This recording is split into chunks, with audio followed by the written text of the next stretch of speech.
अच्छा, आपके पास जब भी आपका ये पेपर जो भी आएगा, तो बस पेपर को अटेम्प्ट करने का थोड़ा सा कुछ बता रहा हूँ कि पहला क्वेश्चन देखो, स्टार्ट कर देना।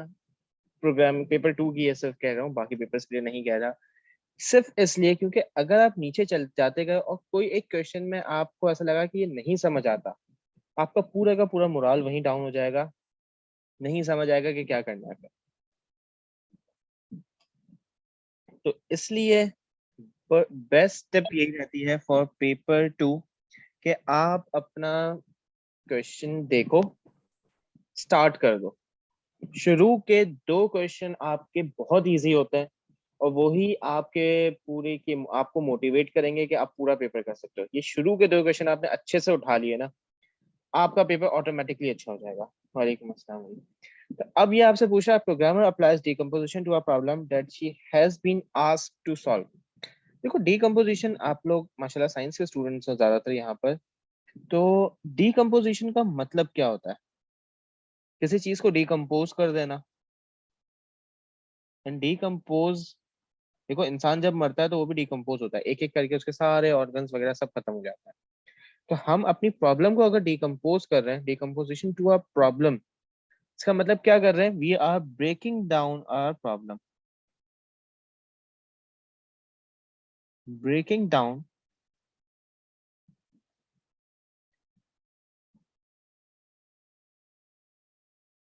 अ problem into smaller parts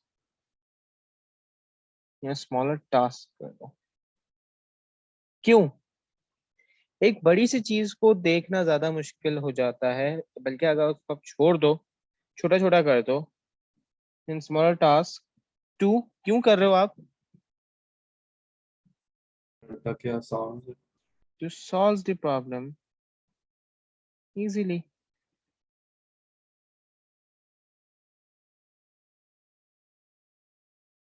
enough है इतना।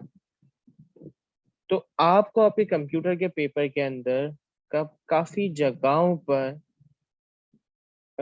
जनरल नॉलेज भी लगानी होगी। बहुत सारी ऐसी चीजें आपसे पूछ ली जाएगी कि आप बोलोगे यार शायद ऐसा हो सकता है। जहां वो दिमाग में आए कि शायद ऐसा हो सकता है, जब कुछ दिमाग में नहीं आ रहा और वही आया कि शायद ऐसा हो सकता है, लिख कर आ जाना। काइंडली पेपर खाली मत छोड़ना ये वाला। ये पेपर में मार्क्स आपको नहीं पता एग्जामिनर कब दे रहा है, कोड भी नहीं समझ आ रहा, फॉर का लूप तो लगाना आता है ना, आपको पता है 10 बार चलाना है, फॉर का लूप लगा दो। एरे यूज किया, आप एरे में जो कुछ आगे पीछे बिल्डिंग फंक्शन थोड़े बहुत आते हैं लगा दो, खाली मत छोड़ना।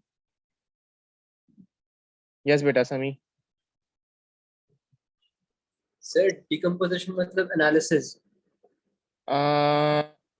एनालिसिस कह सकते हो, या कि ओके आपने प्रॉब्लम को एनालाइज किया, फिर उसको छोटे छोटे पार्ट में तोड़ा, फिर डिजाइन किया आपने, फिर आपने कोड की इम्प्लीमेंटेशन की, कोड इम्प्लीमेंट करके आपने उसकी टेस्टिंग कर ली। ये पूरी एसडीएलसी है, software development life cycle. The following pseudocode assigns a value to an element of an array। सही है। अब देखो ये याद रखना कि ये एरे है, यहाँ पे जो चीज लिखी होती है वो आपका क्या होता है? ये आपके पास आपका इंडेक्स होता है कि आप कौन सी पोजीशन पे जा रहे हो। 1D एरे का हमेशा इंडेक्स कैसे लिखा जाता है? एक सिंगल वैल्यू होती है। 2D एरे क्या हमेशा कैसे लिखा जाता है? एक एक्स होता है, कॉमा करके आपके पास वाई, डबल सेपरेट, वो दो वैल्यूज लिखी जाती है कॉमा सेपरेटेड। तो द नंबर ऑफ डायमेंशंस, कितने डायमेंशंस हैं इसमें? वन। एक सिंगल डायमेंशन है, व्हाई? बिकॉज यहाँ पे सिंगल एन यूज किया गया है। The technical terms for minimum and maximum values, मैं अक्सर इसके आपकी वैल्यूज में मिनिमम और मैक्सिमम वैल्यूज को हम क्या कहते हैं? बाउंड्री। हम्म। मैं जब एरे का कहता था कि एरे हम डिफाइन कर रहे हैं, सपोज मैंने एक एरे डिफाइन किया, माय एरे कोलन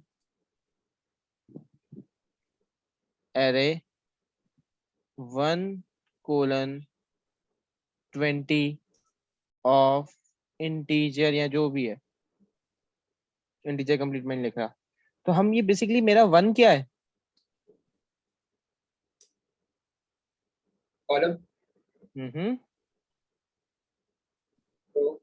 देखो मुझे इतना पता है कि मैंने ये 1D एरे बनाया कितने बच्चों का, 20 का। तो मेरा ये एरे स्टार्ट कहाँ से हो रहा है? 1 से। तो 1 को मैं कहता हूँ ये मेरा लोअर बाउंड है, और 20 मेरा क्या है? Upper bound. Upper bound. तो मिनिमम और मैक्सिमम वैल्यूज हमारी, उसको हम क्या कहते हैं? हमारा lower upper bound. Lower bound. Sir इसको बाउंड्री नहीं बोल सकते। नहीं बेटा, इसके स्पेसिफिक टेक्निकल टर्म्स की बात कर रहा है ना अभी फिलहाल। और ये मेरे पास मेरा अपर बाउंड है।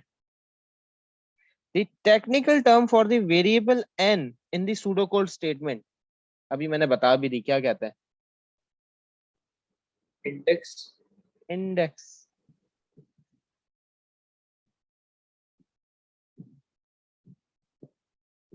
यहां तक किसी को कोई इश्यूज है? देखो आप पेपर करने बैठोगे, यही कह रहा हूँ कि ये बेसिक बेसिक टर्म्स हैं, ये आप इजीली करते चले जाओगे।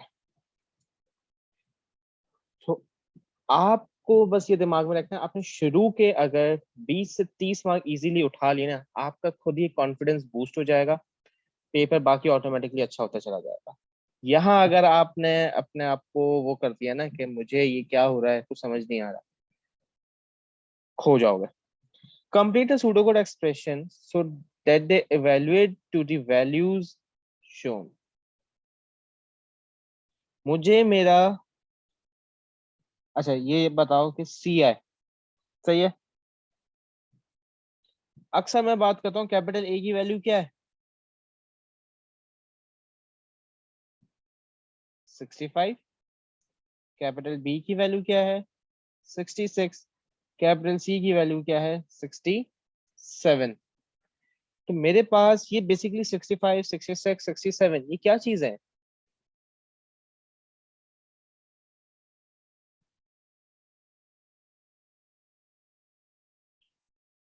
ये मेरे पास मेरे एस की कोड्स हैं, और एस की कोड की कमांड क्या है आपके पास? फंक्शन क्या है आपके पास? ASC है। अब यहाँ पे आप जब आते हो ना, देखो यहाँ पे बहुत सारे ऐसे फंक्शंस हैं जो हम रेगुलर यूज नहीं कर रहे होते।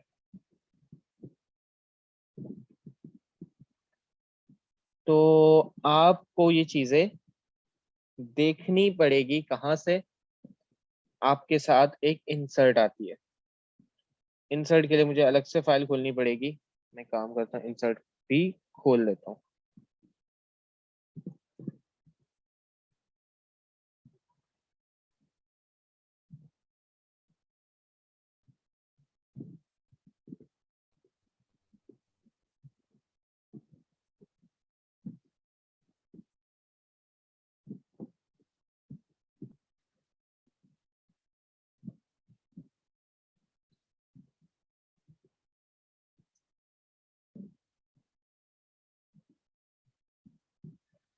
ठीक है, आपके पास ये इंसर्ट है, इंसर्ट को रेफर करना होता है, देखना होता है।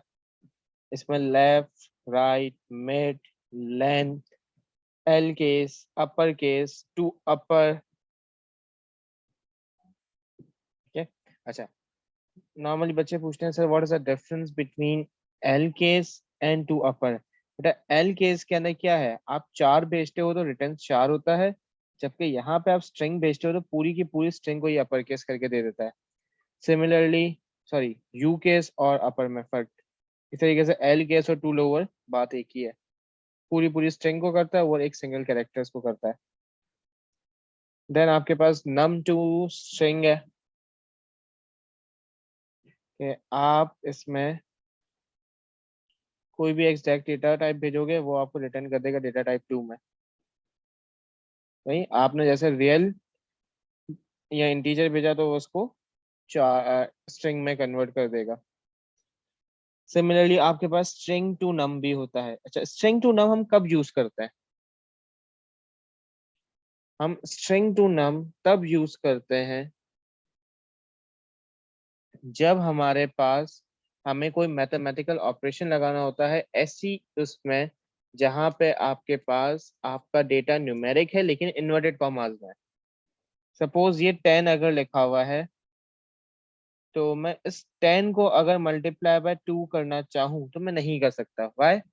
Because this 10 is a string value and ये मल्टीप्लिकेशन वाले ऑपरेशन सिर्फ किस पे अप्लाई किए जा सकते हैं, आपके इंटीजर या रियल पे किए जा सकते हैं। तो मुझे क्या करना पड़ेगा, इस नंबर को, ये स्ट्रिंग वाले डेटा को नंबर में कन्वर्ट करना पड़ेगा। कैसे?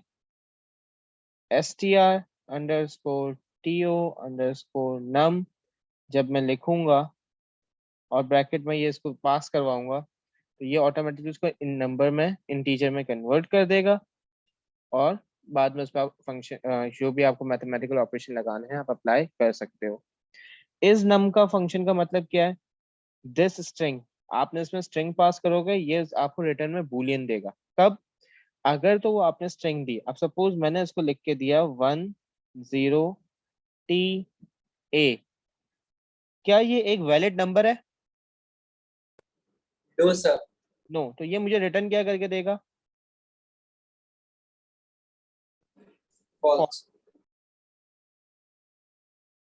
हाँ, अगर मैं इसको ये लिख के देता हूँ 10.5 इन्वर्टेड कॉमास में, खैर ये भी मेरे पास मेरे इन्वर्टेड कॉमास में था, जब मैं इसमें इस नम लगाऊंगा तो ये मुझे क्या रिटर्न करेगा? True, because this is a valid numeric value. इसी तरीके पास आपके पास ASC है, उसमें आप पास करोगे तो वो आपको वो दे देगा। सिमिलरली इसका एक रिवर्स प्रोसेस होता है चार का, कि आप उसमें एस की कोड डालोगे तो वो आपको उसके कॉरेस्पॉन्डिंग जो भी कैरेक्टर है वो आउटपुट करके दे देगा। न्यूमेरिक फंक्शंस हैं, सही। अब सर जी बेटा, ये सारे फंक्शन यूज तो नहीं करने होते हैं? बेटा सारे फंक्शन यूज नहीं करने होते, एग्जामिनर आपसे पूछता है कि आपको यही काम करना है। अब जैसे ये है मेरे पास, ये RAND क्या है? रैंडम फंक्शन जनरेटर है। मुझे रैंडम नंबर जनरेट करना है, मैंने लिखा RAND 100। ये मुझे 100 के, जीरो से लेके 100 के बीच में, जीरो से लेके बेसिकली 99 के बीच में कोई भी एक रैंडम नंबर, 0 99 इंक्लूसिव, कोई भी एक रियल नंबर रिटर्न कर देगा। जो आप नंबर पास करते हो वो इंक्लूसिव नहीं होता। ओके। तो सर पूछता क्या एग्जामिनर इससे? हम्म। इससे एग्जामिनर पूछता क्या है? आपको अभी मैं आ रहा हूँ ना उनको, मैं तो ये फंक्शन डिफाइन कर रहा हूँ। सही है। एंड ऑफ फाइल आपको पता है कैसे काम करता है?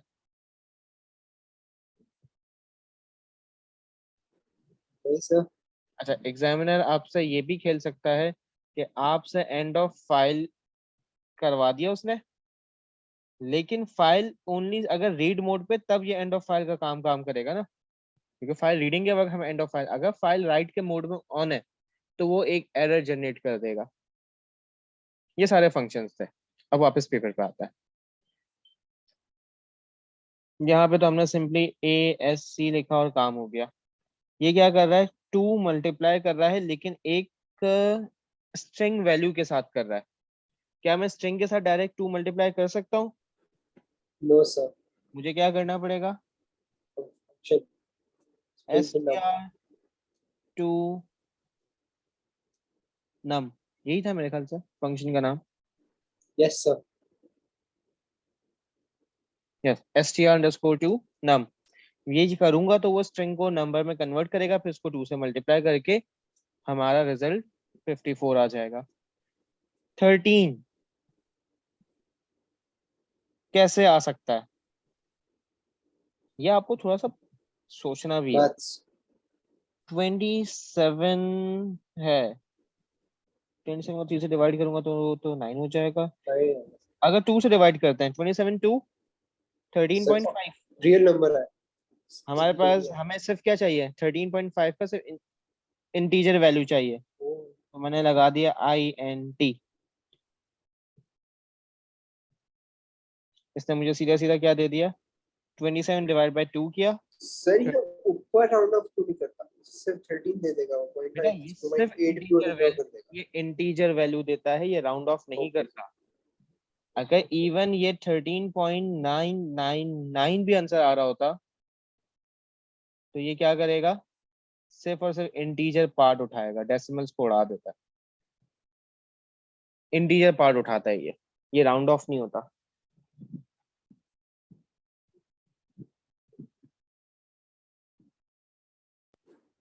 सर ये वाला मुझे आखिरी वाला याद है, इस पे आखिरी वाला मिड फंक्शन तब है m%, मतलब आप रूसी स्ट्रिंग को पूरा ज्वाइन कर रहे हो, इसमें से TRA ये सब्ट्रैक्ट उठाना है ना। तो बेटा एब्स्ट्रैक्शन में से TRACT कैसे अलग करेंगे, कोई बता सकता है? बेड का फंक्शन हो गया। मेड का फंक्शन मिड। मैं बाकी रेस कर रहा हूँ, मैं सिर्फ उस पे आ रहा हूँ। मेड का फंक्शन कैसे लगता है? Made starting of abstraction 1 2 3 4, fourth position से स्टार्ट करना है, कितने कैरेक्टर्स पे जाना है? 1 5 2 कैरेक्टर उठाना। 3 4 5, 5 कैरेक्टर्स उठा ले तो ऑटोमेटिकली सब्ट्रैक्ट बन गया।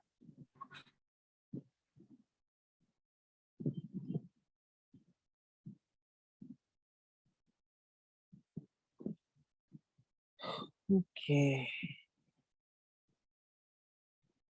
Evaluate the expressions given in the following table. The variables have been assigned values as follows. Yes. Sir ये भी ये हो रहा है, मतलब ट्रू ट्रू तो ट्रू होता है, ट्रू फॉल्स क्या होता है?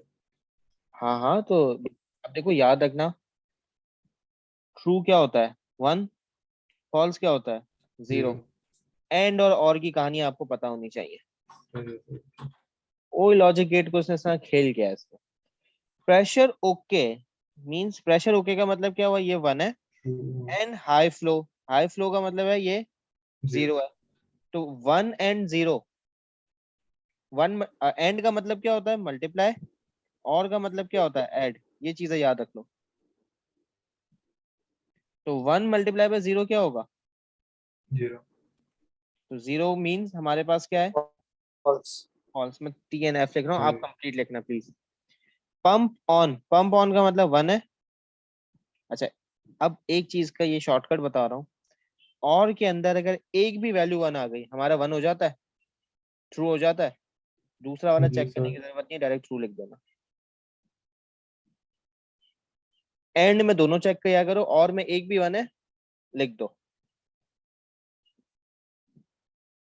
अब यहाँ पे आओ, not pump on means not of pump on था 1, तो नॉट ये क्या हो गया, हमारे पास वैल्यू 0 हो गई।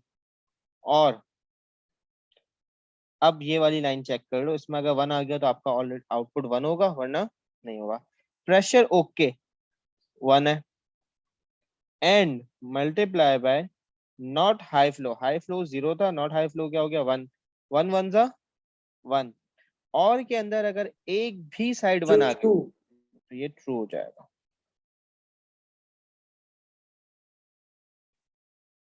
अब इसको चेक करते हैं। बेटा ये वाली जो स्टेटमेंट मैंने अभी रेक्टेंगुलर बॉक्स में जो की है, दिस विल रिटर्न 1 और 0, से मुझे इतनी स्टेटमेंट आगे का भी छोड़ दो। 0 वाई 0? नॉट लिखा हुआ है। क्योंकि यहाँ पे इसने पंप ऑन और प्रेशर ओके, तो ये पंप ऑन अगर 1 है तो 1 नॉट 1 1 का क्या हो जाएगा, ये हो जाएगा 0। और एंड में एक साइड भी 0 आ गई तो क्या हो जाता है, false.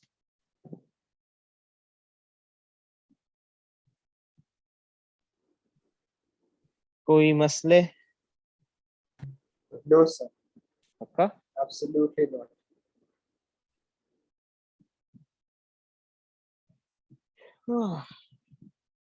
An algorithm inputs an integer value, ठीक है, हमने एक इनपुट लिया। फिर jump to step 6 if the value is 0, तो हम सिंपली लिख सकते हैं if value is equals to 0 या number is equals to 0, तो step 6 के output the two sum values and the two count values. Okay, repeat from step 1. इसका pseudo code लिख के दे सकते हो मुझे जल्दी से?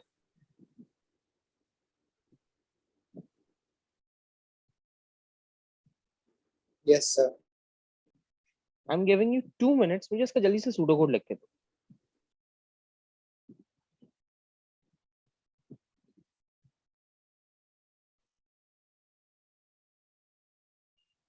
टेक्स्ट पे आ जाता है। देखो मैंने सिंपली स्टार्ट किया, इनपुट num, while num, क्योंकि ये कह रहा है if not equals to 0 do, क्या करना है, चेक करना है। क्या चेक करना है आपको, if num is greater than 0 then क्या करे, अगर greater than 0 तो pos is equals to pos plus 1। इसको एक काम करते हैं, पॉजिटिव काउंट कर देते हैं, और pos total is equals to, अच्छा इक्वल्स टू की जगह अगर आप एरो लगाओ तो ज्यादा बेहतर है, क्योंकि आप सूडो कोड लिख रहे हो। pos total प्लस नंबर, जाहिर सी बात है अगर इक्वल्स टू 0 नहीं था, आपका ग्रेटर देन 0 नहीं है, तो कंफर्म बात है को नेगेटिव होगा। तो आपने लिखा negative count is equals to negative count plus 1,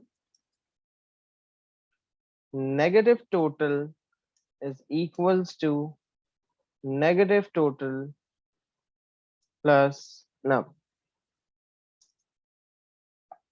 and if किया, अच्छा एंड वाइल करने से पहले मुझे वापस से एक और क्या करना पड़ेगा, इनपुट नम लिखना पड़ेगा, क्योंकि आप ये वाइल का लूप लगा रहे हो।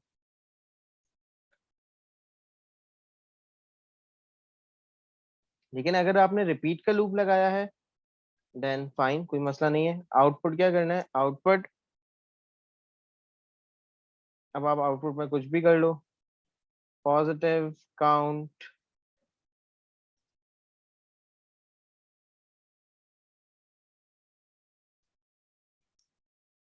Pause count, output positive total pos total. Same चीजें किसके लिए हो जाएंगी, नेगेटिव के लिए हो जाएंगी, बस आप यहाँ पे नेगेटिव कर दोगे।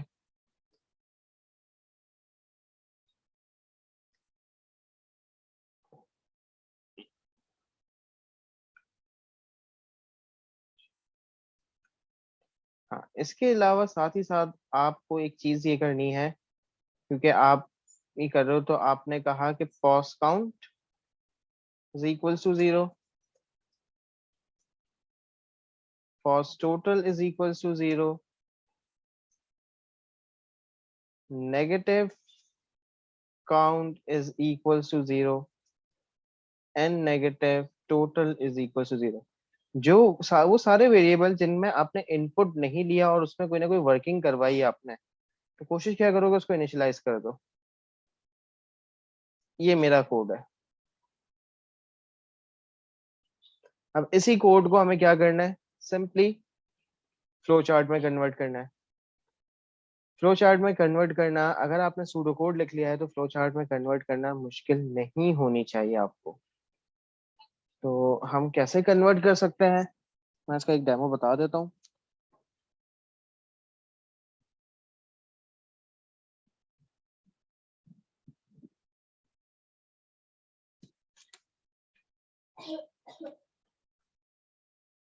मेरा कोड मेरे सामने लिखा हुआ ही है, मैं सबसे पहले स्टार्ट कर दूंगा।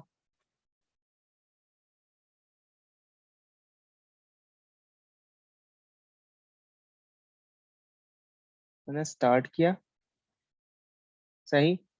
स्टार्ट करने के बाद आपकी इनिशियलाइजेशन, मैंने एक रेक्टेंगुलर बॉक्स बनाया और उसमें सारी की सारी इनिशियलाइजेशन कर दूंगा, सही। इसके बाद आपका इनपुट था,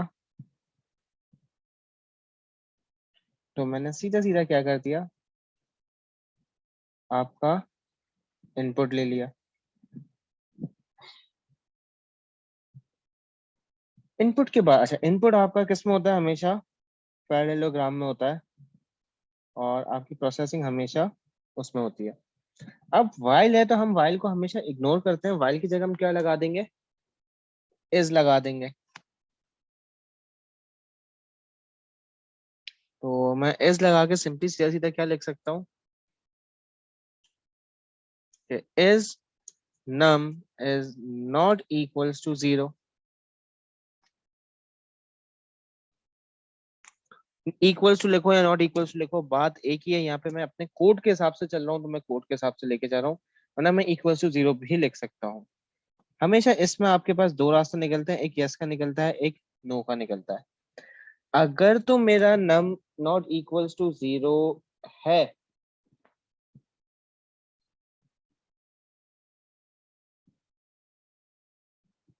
नो है, तो सिंपली सीधा सीधा क्या कर दे?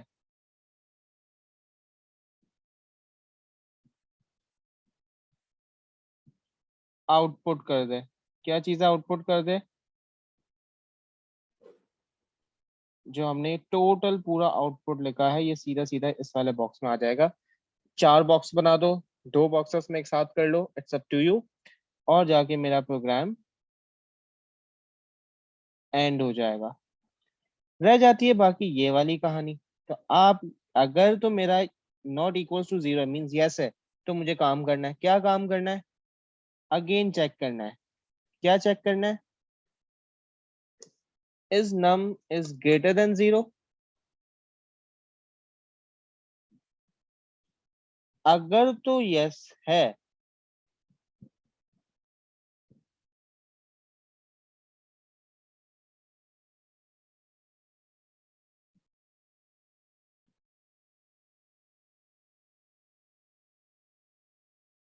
अगर तो मेरा num greater than equals to 0 है, तो अब मैं जो रेड से मार्क कर रहा हूँ वो वाली कहानी आ जाएगी। ये वाली स्टेटमेंट सीधा सीधा किस में आ जाएगी? ये वाले बॉक्स में आ जाएगी। और अगर तो मेरा नो है, तो मैं क्या करूंगा?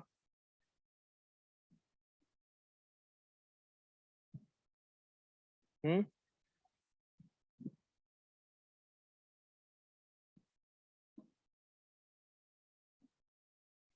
कोई है जिंदा है?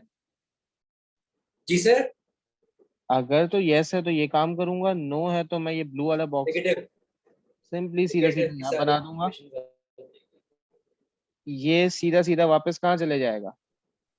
यहाँ चले जाएगा। ऊपर। ये मेरा फ्लो चार्ट बन गया। सर कितने बॉक्स था? देखते हैं अभी। क्लियर है चीज है ये वाली? Yes sir.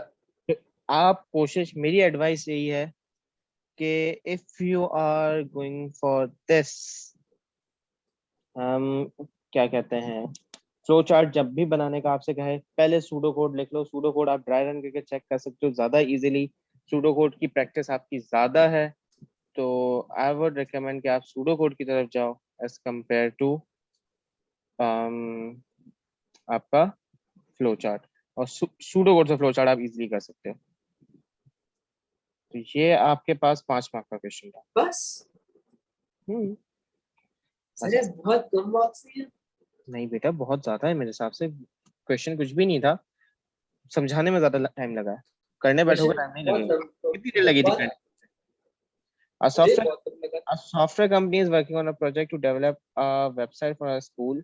The school principal has some ideas about the appearance of the website, but is unclear about all the details of the solution. The principal would like to see an initial version of the website. Sahi? Identify a lifecycle method that would be appropriate in this case. क्या करोगे?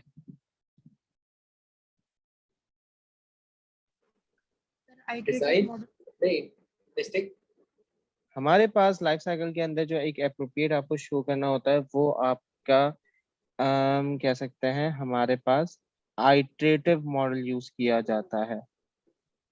Iterative model basically क्या होता है? अगर आप में से किसी में कभी कभी, अक्सर होता है, मुझे नहीं पता आप लोगों के साथ हुआ नहीं हुआ, कि चाय के पठान की होटल से बैठे हुए कभी और कुछ यूनिवर्सिटी स्टूडेंट्स आते हैं और आपसे कुछ सर्वे वगैरह करवा रहे होते हैं एप्लीकेशन का। जैसे मैं अभी बीच में बैठा हुआ था यूनिवर्सिटी में ही, तो एक कुछ स्टूडेंट का ग्रुप आया था एंड दे वर लाइक कि हम एक एप्लीकेशन डिजाइन कर रहे हैं जिसमें हमें ये इशू आ रहा है कि वो बेसिकली कर रहे थे कि एक माउथ कैंसर के लिए एक एप्लीकेशन थी कि आप उसमें अपने माउथ की इमेज लें और आपको वो बता देगा कि आपको माउथ कैंसर है या नहीं है। वो एक ट्राई कर रहे थे, मशीन लर्निंग पे काम कर रहे थे। तो उन्होंने एक प्रोटोटाइप बनाया था क्योंकि काफी सारे बंदों के साथ ये मसला आता है कि इमेज कैसी लेनी है अपने माउथ की। तो उन्होंने एक प्रोटोटाइप डिजाइन किया था जो एक्सप्लेन कर रहा था। तो हमेशा हम जो बनाते हैं ये आइटरेटिव मॉडल होता है। आइटरेटिव मॉडल का क्या क्या होता है? You can simply write it provides prototype. और प्रोटोटाइप यू ऑल नो कि हमेशा कभी भी कोई चीज फाइनल वर्जन बनाने से पहले आप उसका प्रोटोटाइप बना के अप्रूव करवाते हो।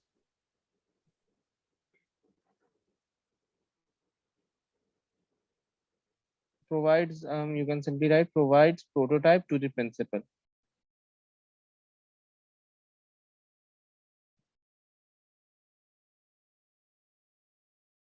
To review. Yes, beta Sami. Sir आपने अभी लिखवाए थे 4 स्टेजेस लाइफ साइकिल के, बस तो एक भी नहीं है। बेटा वो सॉफ्टवेयर डेवलपमेंट लाइफ साइकिल थी, उसमें से एक आपका जो आप जब काम कर रहे होते हो ना डिजाइन पे, ये डिजाइन के एक समझ लो डिजाइन का एक छोटा सा पार्ट है। सर तो मतलब अगर लिखेंगे तो डिजाइन लिखेंगे ना। हम लाइफ साइकिल का मैटर, हम डिजाइनिंग में क्या कर रहे हैं, लाइफ साइकिल की स्टेज नहीं पूछी इसने। सही। The website project has progressed to the design stage.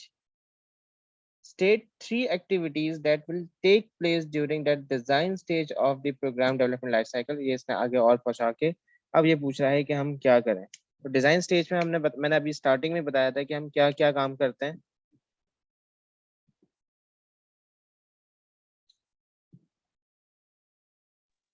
Algorithm लिखते हैं।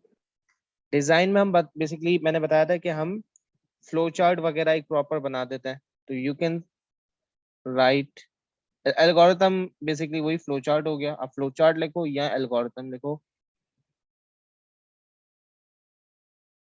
और प्रोग्राम स्ट्रक्चर मतलब आपने जैसे मैंने बात की थी कि हम स्ट्रक्चर चार्ट्स बनाते हैं कि कौन से इसमें डेटा फ्लो के बारे में सारी बात कर रहे होते हैं। तो प्रोग्राम स्ट्रक्चर भी लिखा जा सकता है। और डिजाइन का जब भी आए ना डिजाइन स्टेज, सबसे पहला एक चीज याद रख लेना कि आप डिसाइड करते हो यूआई और आप कौन सी प्रोग्रामिंग लैंग्वेज में लिख कर दोगे। ये डॉक्यूमेंटेशन में भी ये दो चीजें सबसे बड़ी होती हैं कि आप अपना कौन सा यूआई यूज करोगे, आप कौन सी प्रोग्रामिंग लैंग्वेज यूज करोगे, ये डिजाइन पे आ जाता है। क्योंकि आप डिजाइनिंग हमेशा अपनी प्रोग्रामिंग लैंग्वेज की बेस पे ही कर सकते हो कि बैक एंड और फ्रंट एंड आप क्या यूज कर रहे हो। तो दो ये आ गए, दो चार हो गए बल्कि हमारे पास।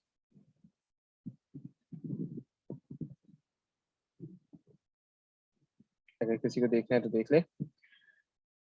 हाँ,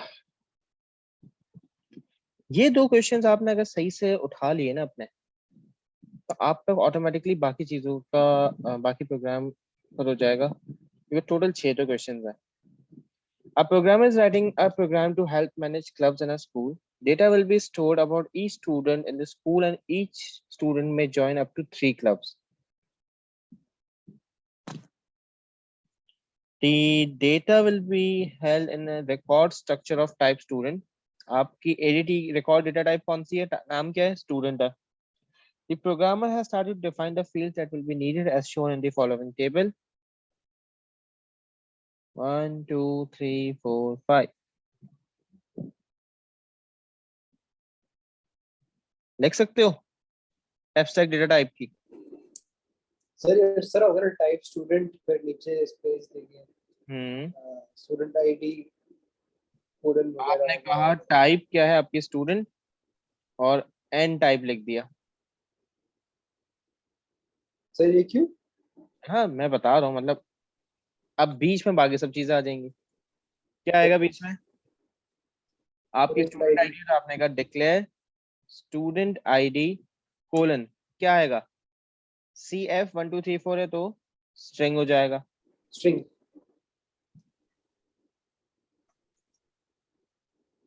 डिक्लेयर ईमेल, ईमेल भी क्या होगा? स्ट्रिंग हो जाएगा। डिक्लेयर क्लब 1, ये क्या हो जाएगा? क्योंकि रेंज 1 to 99 है तो इंटीजर हो गया।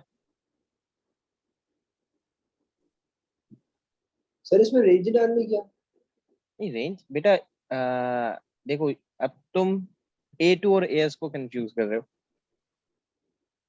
यहाँ पे मैं अपनी इन्यूमरेटेड डेटा टाइप यूज नहीं करूंगा, हमारे पास AS के अंदर सिर्फ रिकॉर्ड डेटा टाइप है। सही, याद रखना यार। अभी AS का पेपर देने जा रहे हो, A2 का नहीं। तो आपने ये डेटा टाइप कर ली, आपने टाइप स्टूडेंट और एन टाइप। अब देखो मैं इसलिए कह रहा था पेपर करते हुए कि आपने अगर कोई भी आपको मार्क्स उठाने थे ना, नहीं समझ आता बीच में क्या है, आपको इतना पता है कि एब्स्ट्रैक्ट डेटा टाइप आपने टाइप और एन टाइप लिखते हो, ये इसका 1 मार्क दे रहा होगा। ये दोनों क्या आपने लिखे हैं, ये इसका 1 मार्क दे रहा होगा, और ये तीनों इंटीजर्स हैं, ये इसका 1 मार्क दे रहा होगा। सर मैंने बस अगर रेंज एक्स्ट्रा डाल दी तो उसके मार्क्स नहीं कटेंगे? बेटा रेंज कैसे डालोगे? अच्छा चलो मुझे बताओ। रेंज कैसे डालूंगा? अच्छा सवाल है, बस इंटीजर से पहले। नहीं ना, तो बेटा हम एरे थोड़ी बना रहे हैं, हम तो वेरिएबल बना रहे हैं। हम सर टाइप बना रहे हैं ना, तो टाइप में देखो रेंज इन्यूमरेटेड में डाली जाती थी, यहाँ नहीं डाल सकते। डिक्लेयर कर रहे हो सर इसमें 1D एरे सिर्फ। 1D एरे, इसने इसने अभी तो सिर्फ रिकॉर्ड डेटा टाइप का कहा था, अब एरे का। देखो मैं ए से पूछ रहा हूँ, 2D एरे है क्या नहीं इसमें? 2D एरे है, लास्ट क्वेश्चन 2D एरे का ही तो था, इसमें भी देखा था मैंने। A 1D array membership containing 3000 elements will be used to store the student data.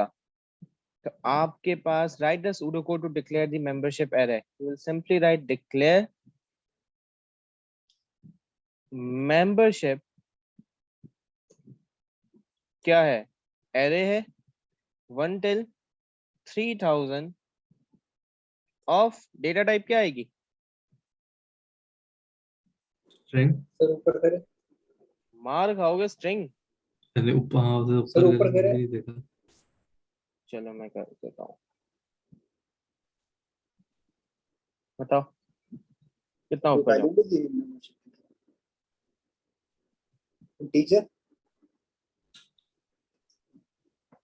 एक बार वापस पढ़ना शुरू से question. A programmer is writing a program to help manage clubs in a school. Data will be stored about each student in a school, and each student may join up to 3 clubs. सही है? The data will be held in a record structure of type student. Type क्या है हमारी? Student. तो हमने student क्यों बनाई थी? अभी समझ आई।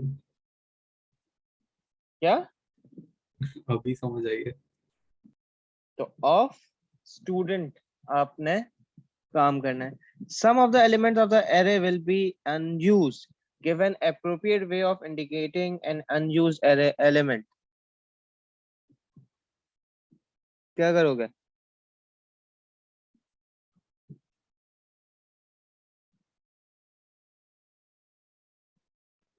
ब्लैंक छोड़ देंगे। ब्लैंक छोड़ना मसला आ जाता है ना।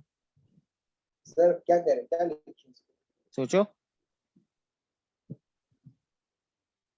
हम सर empty स्पेस असाइन कर देंगे। बेटा अक्सर देखो, अक्सर वो आपसे एग्जामिनर कुछ करवा देता है, इसमें अनयूज एम्प्टी या एम्प्टी स्ट्रिंग डाल दो, तो you can simply write assign empty string, ये एम्प्टी स्ट्रिंग होती है, to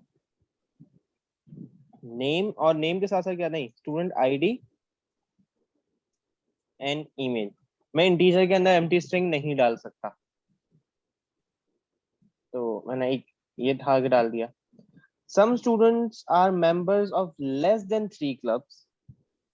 State one way of indicating an unused club field. अब मेरे पास मुझे unused डालना है, Integer. तो मैं I can simply write, नहीं integer है ना, तो I can simply write what? Assign 0 to them. खत्म। क्योंकि अच्छा 0 क्यों? क्योंकि उसने मुझसे कहा था 1 से लेके 99, ये दोनों नंबर्स भी इंक्लूसिव है। तो आप इन नंबर के अलावा कोई भी आउटसाइड ऑफ दिस रेंज पे काम कर सकते हो। मैंने सिंपली 0 को हम क्या सोचते थे, नल है, तो मैंने कहा कि असाइन 0 कर दो, सबसे परफेक्ट है। अगर उसने 0 यूज नहीं किया, अगर उसने 0 यूज किया होता ना, तो आप -1 करा दो।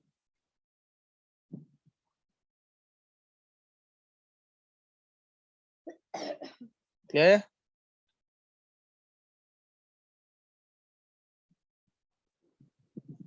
Yes. कोई क्वेश्चंस यहाँ तक?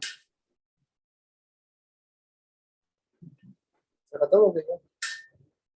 खत्म नहीं। अब्दुल्ला, अरहम, हानिया, कशफ, समी, मिशाल, बेटा कोई भी क्वेश्चंस यहाँ तक नहीं है? सर सर मुझे एक क्वेश्चन है, अगर हम कैपिटलाइजेशन में लिखते थे जिसमें मोस्ट ऑफ द टाइम ये स्ट्रिंग इंटीजर मैं इसको स्मॉल लेटर्स में लिख देती हूँ, तो इसकी कोई नेगेटिव मार्किंग तो नहीं होती? कैपिटल और स्मॉल लिखने की नहीं, लेकिन कोशिश क्या करो जो रिजर्व वर्ड्स उनको कैपिटल लिखो। तो ये नेगेटिव मार्किंग नहीं है इसकी। आगे हम चलते हैं। आगे ये क्या पूछता है? अच्छा, a procedure get IDs will be prompt and input the, आपको prompt चाहिए, प्रोसीजर क्या है? Get ID. तो आप पहले, अब देखो मैं ये काम कर रहा था कि आपने मार्क जो उठाना होगा, प्रोसीजर, गेट आईडी और एंड प्रोसीजर। हो सकता है उसने इसका 1 मार्क रखा हो। ये है कितने मार्क का? 7 मार्क का क्वेश्चन है। तो प्रोसीजर गेट आईडी, प्रॉम्प्ट क्या करवा रहा है आपसे? Prompt and input the number of a club. आपने नंबर ऑफ अ क्लब डाल दिया, क्लब नंबर कौन सा चाहिए? Output the student ID of all the students who are member of that club. Output a count of all students in the given club. Student ID भी चाहिए और आपको count भी चाहिए। सही? कोई इश्यूज है यहाँ तक? सर ये दोबारा समझाते हैं प्रोसीजर होता क्या? प्रोसीजर क्या होता है बेटा? प्रोसीजर और फंक्शन हमारे पास मॉड्यूल्स होते हैं। ये तो बताए, लेकिन इसको लिखता कैसे? प्रोसीजर को मैं लिख के बता रहा हूँ ना। प्रोसीजर को लिखने के लिए हम प्रोसीजर, आगे प्रोसीजर का नाम। फंक्शन को लिखने के लिए हम फंक्शन, आगे फंक्शन का नाम, सॉरी फंक्शन का नाम, उसके अंदर कौन सा पैरामीटर्स पास करवाएं वो, और फिर हम रिटर्न टाइप भी लिखते हैं, रिटर्न्स और फिर रिटर्न डेटा टाइप। अब इसमें करना क्या है पहले आपको समझ लो। जी बेटा बोलो। सर प्रोसीजर और फंक्शन की डिफरेंस पूछ सकता है पेपर में आगे? जी बेटा, प्रोसीजर फंक्शन का डिफरेंस पूछ सकता है। फंक्शन हमेशा रिटर्न करता है, प्रोसीजर रिटर्न नहीं करता। फंक्शन को यूज करने के लिए हमें किसी न किसी वेरिएबल में वैल्यू स्टोर करवानी पड़ती है, जबकि प्रोसीजर को यूज करने के लिए हम सिंपली कॉल और प्रोसीजर का नाम लिख देते हैं। अब ये क्वेश्चन क्या पूछ रहा है? आपने input number of a club. अब मुझे नहीं पता कि नंबर ऑफ क्लब 1 डाला है, 2 डाला है या 3 डाला है। मतलब क्लब 1 से चाहिए, क्लब 2 से चाहिए, क्लब 3 से चाहिए। मुझे तीनों में चेक करवाना पड़ेगा। तो अब इस कोड को लिखते हैं, ये सामने ही रख देता हूँ। आपने सिंपली लिखा procedure get ID, bracket open bracket close, and procedure. अच्छा, ये मैं बीच में से लिख देता हूँ क्योंकि अक्सर मैं एंड प्रोसीजर लिखना भूल जाता हूँ। मुझे यहाँ पर मैं डिक्लेरेशंस को फिलहाल छोड़ रहा हूँ, बाद में इन दी एंड कर लूंगा। मैंने कहा मुझे चाहिए आउटपुट, क्योंकि प्रॉम्प्ट इसने मांगा है, एंटर क्लब नंबर, और मैंने कहा इनपुट क्लब नंबर। अब मुझे क्या करना है, मेरे पास टोटल कितने स्टूडेंट्स हैं, मुझे एरे में चेक करवाना है ना। तो एरे में चेक करवाने के लिए I will simply write for count is equals to 1 2, कितने नंबर्स थे, 3000 थे, 30,000 थे, 3000. और count is equals to 1 2 3000 and for. अब इसके बीच वाली हमें सारी कहानी लिखनी है।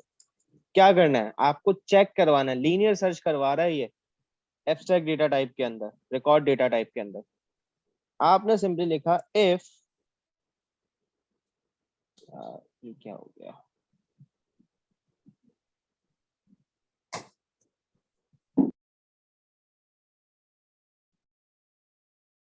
एक तो उसमें ये एडिट नहीं होता ना। खैर इफ वाली कंडीशन में बराबर में लिख रहा हूँ, वो बीच में आएगी। छोड़ो वापस लिख देता हूँ।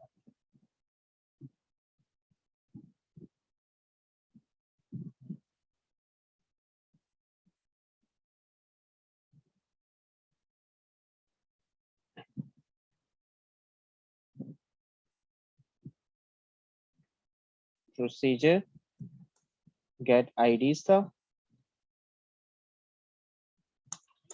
हमने आउटपुट करवाया था, आउटपुट एंटर क्लब नंबर, और हमने इनपुट ले लिया था क्लब नंबर को। फिर हमें चेक करवाना था, मैंने कहा था for count is equals to 1 2 3000। अब आपको चेक करवाना है, किसमें कंपेयर करवाना है, क्लब नम को उन तीनों क्लब्स में से ढूंढ के। तो मेरे पास वेरिएबल का नाम, एरे का नाम क्या था, मेंबरशिप की कौन सी वाली पोजीशन, काउंट वाली पोजीशन, बिग डॉट, क्योंकि हम एब्स्ट्रैक्ट डेटा टाइप यूज कर रहे हैं, club 1 is equals to club num है। अब मुझे तीनों क्लब से चेक करवाना पड़ेगा, और पूरी वही कहानी, मेंबरशिप काउंट वाली पोजीशन डॉट क्लब 2 क्या क्लब नम के इक्वल है,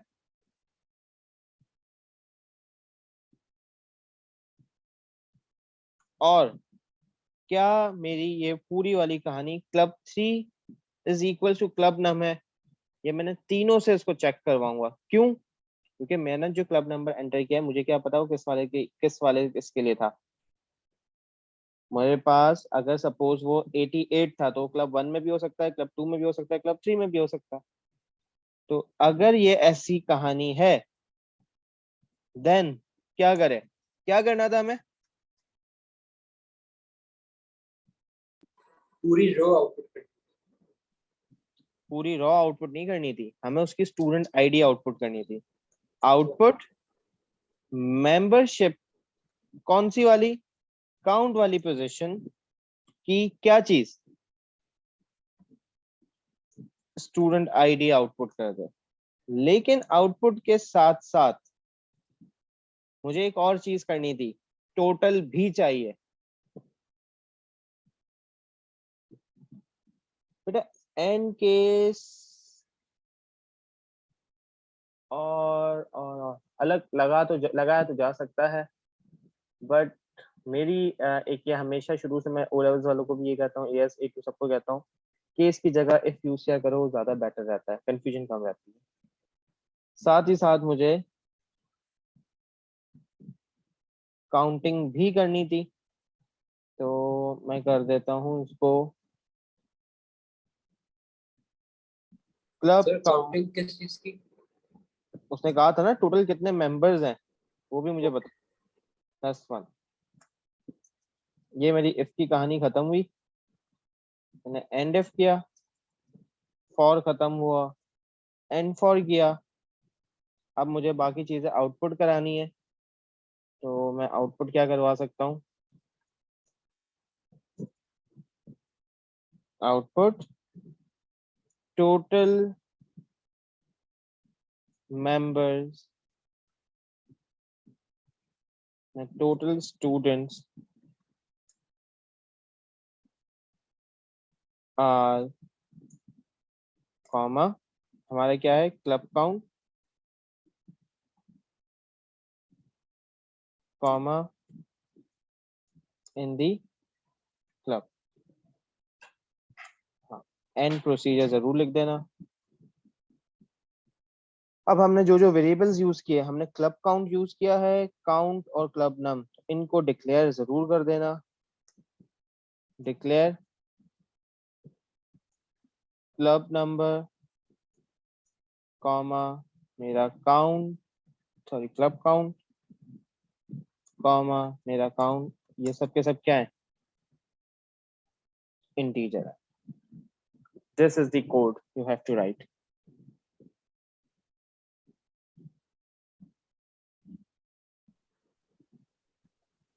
सर 2 मिनट का ब्रेक मिलेगा? क्यों? कुछ काम है? नहीं। कोई क्वेरी? No sir. ओके, यहाँ पे आ जाते हैं हम।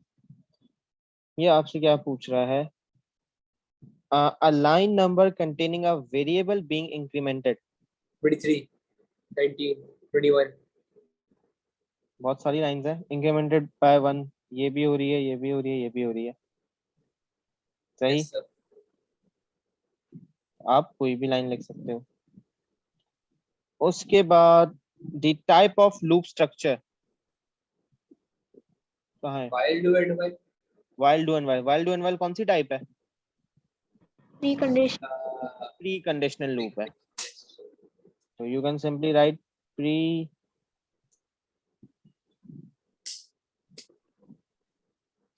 Conditional. The number of functions used, तो फंक्शन आपको पता होना चाहिए, फंक्शन कैसे यूज किया जाता है। अच्छा, वाइल आपका जो है वो प्री कंडीशनल है। रिपीट जो आपका है वो कौन सा है, पोस्ट कंडीशनल है। और फॉर नेक्स्ट आपका कौन सा है, कंट्रोल लूप है। अच्छा, नंबर ऑफ फंक्शंस जो यूज है, नंबर ऑफ फंक्शन का आप अंदाजा कैसे लगा सकते हो, हमेशा याद रखना कि आपके पास ब्रैकेट में वो आपने यूज किया होगा, स्ट्रिंग टू नम है, मिड है एक, तो और Length. हाँ लेंथ भी तो यूज किया है, 1 2 3। क्या ये मेरा फंक्शन है? नहीं सर, प्रोसीजर में आएगा ना ये। प्रोसीजर आएगा। क्यों? प्रोसीजर हमेशा कॉल से किया जाता है, फंक्शन को हमें कॉल नहीं करना पड़ता, फंक्शन को हम डायरेक्टली यूज कर लेते हैं।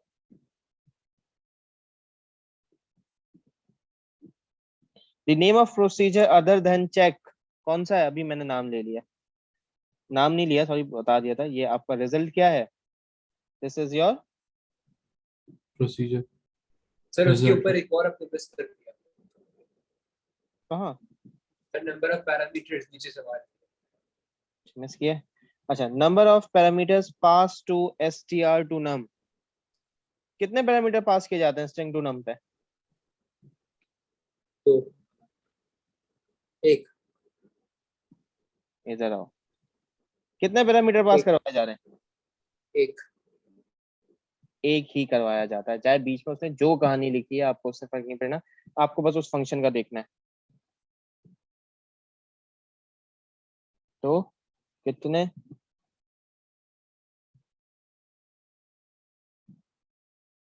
एक।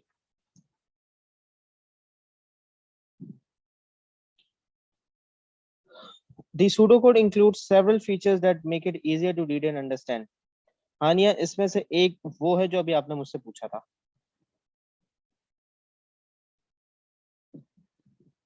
क्या पूछा था अभी आपने?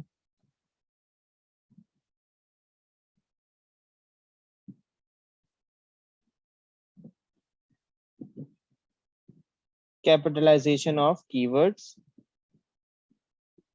तो They're sensible identifier names. Yes, meaningful लिख लो ना, मीनिंगफुल वेरिएबल नेम्स। और अक्सर देखो जब मैं कोड लिख रहा होता हूँ तो आपने देखा होगा कि मैं इफ की कंडीशन अगर यूज कर रहा हूँ तो इफ के अंदर जितनी चीजें होती हैं वो सब उसके आगे लिखी जाती है। फॉर का लिखता हूँ तो फॉर के अंदर वाली सारी चीजें उसके आगे लिखता हूँ, तो वो बेसिकली कहलाती क्या है, इंडेंटेशन।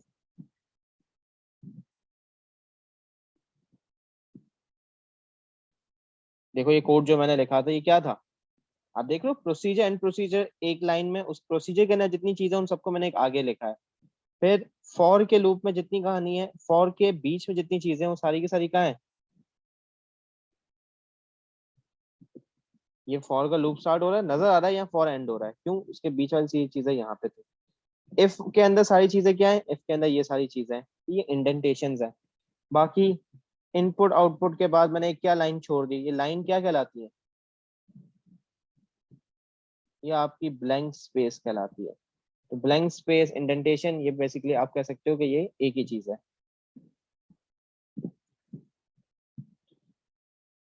5 3 8 मार्क्स इसने फ्री के दिए था आपको।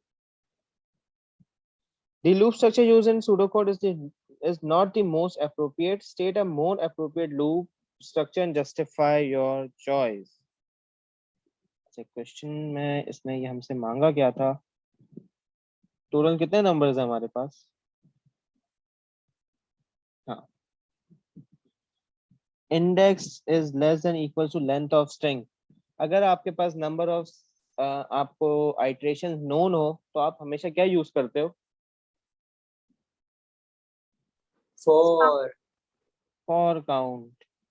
तो मोस्ट अप्रोप्रिएट आपका कौन सा आ जाएगा, क्यों, क्योंकि आपके पास आपको number of iterations are known, so you can simply write control loop justification number of iterations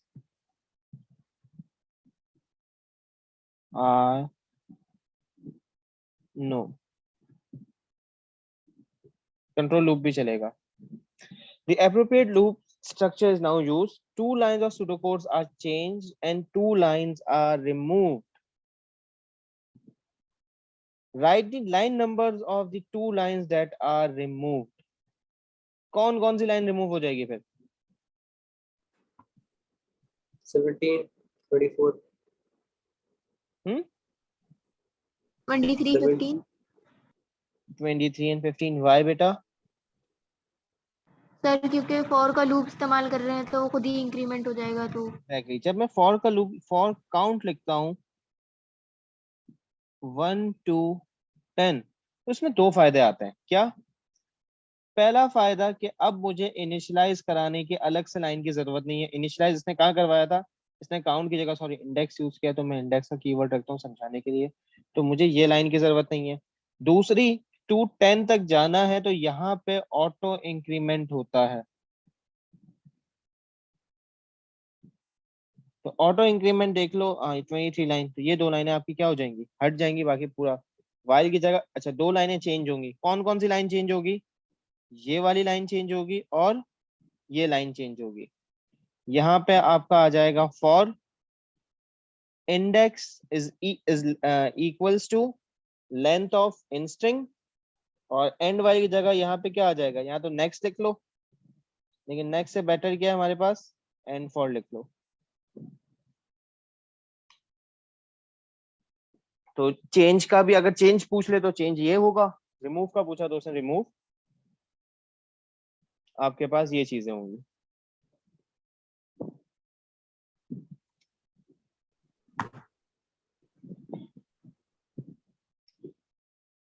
Abdullah चीजें बेटा क्लियर हो रही हैं?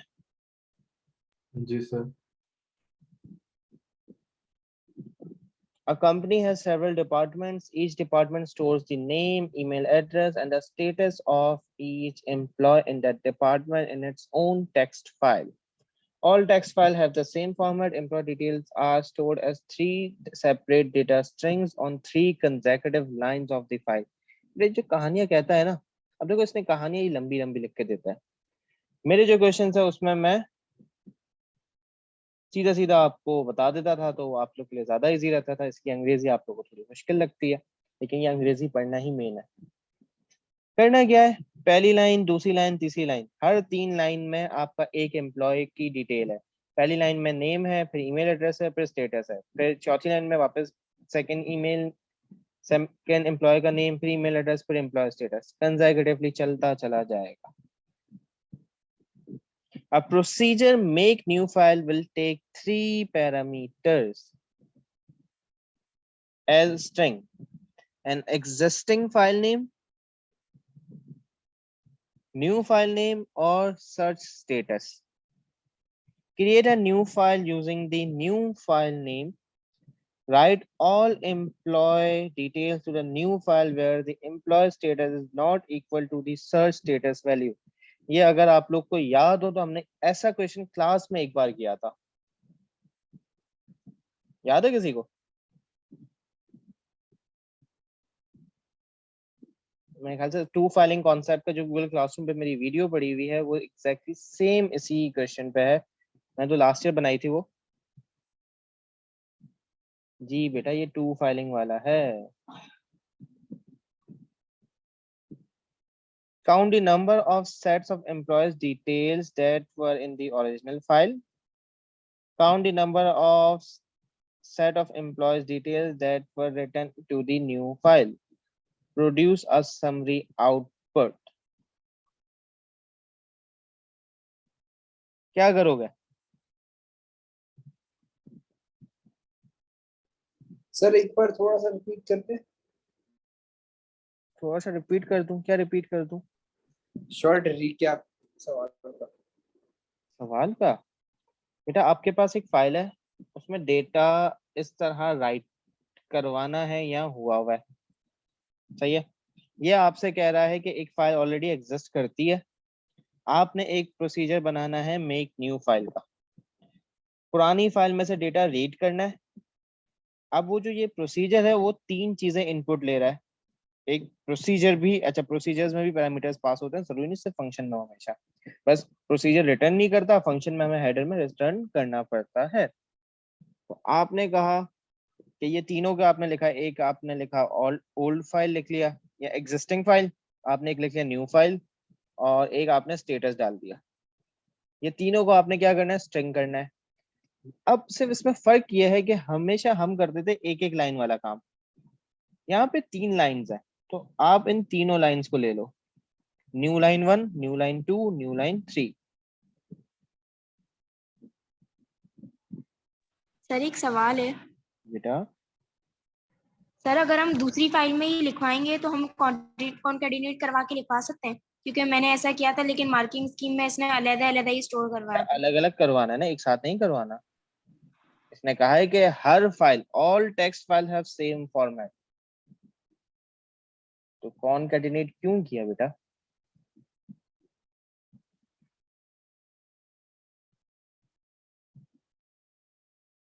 सही?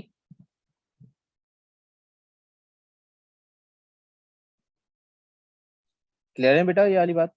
अब करना क्या है आपको, आपको स्टेटस मीन जो आप लाइन 3 है ना, उसको किससे कंपेयर कराओगे? अपने इस वाले इनपुट से।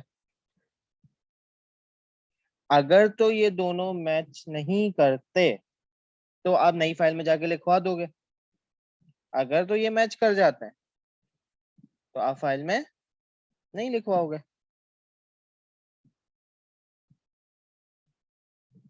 कुछ चीजें क्लियर है? अब मैं कोड लिखता हूं तो आई गेस ज्यादा क्लियर हो जाएगा। यस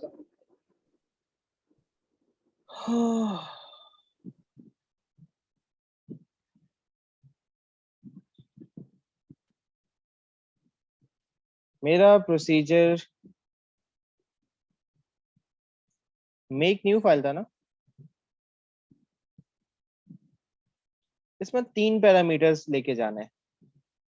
एक है आपका एग्जिस्टिंग फाइल, एक है आपके पास आपकी न्यू फाइल, और एक है आपके पास आपका स्टेटस ऑफ एन एम्प्लॉय था। इन तीनों की डेटा टाइप क्या है?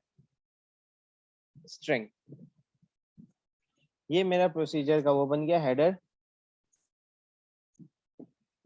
And procedure. पहले ही लिख देता हूँ क्योंकि मैं बाद में वरना हमेशा भूल जाता हूँ।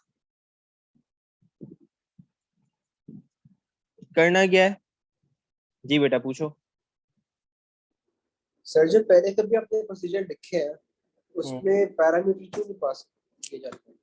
बेटा क्योंकि उसने कभी बोला नहीं है हमसे। अगर वो कहेगा कि प्रोसीजर में पैरामीटर पास होना है तो हम करवाएंगे, वरना नहीं करवाते। और जरूरी नहीं हर बार फंक्शन में भी पैरामीटर पास करवाए जा रहे हो, कभी कभार फंक्शन सिर्फ वैल्यू रिटर्न करता है। सही। अब सबसे पहले फाइलें खोल लेते हैं हम। मैंने कहा ओपन फाइल, कौन सी? Existing file. एग्जिस्टिंग फाइल क्यों खोलेंगे हम? For read. Open file, new file for right.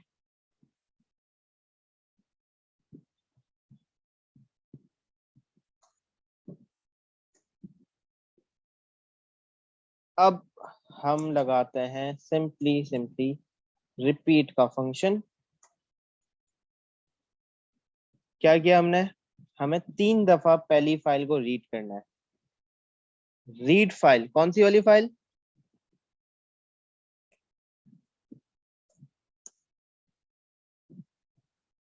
Existing file, new line 1 में डाल दी। दूसरी लाइन रीड करेंगे कौन सी फाइल से? एग्जिस्टिंग फाइल से। इसको न्यू लाइन 2 में डाल दिया। रीड फाइल की हमने कौन सी फाइल से? एग्जिस्टिंग फाइल से, और इसको न्यू लाइन 3 में डाल दिया। अब हम हर फाइल से 3-3 दफा सॉरी इस एग्जिस्टिंग फाइल से 3-3 लाइनें रीड कर रहे हैं, क्योंकि हमारा एक रिकॉर्ड कितनी लाइन में लिखा हुआ है? 3 में लिखा हुआ है। अगर 1 में लिखा होता तो हम 1 ही लिख देते।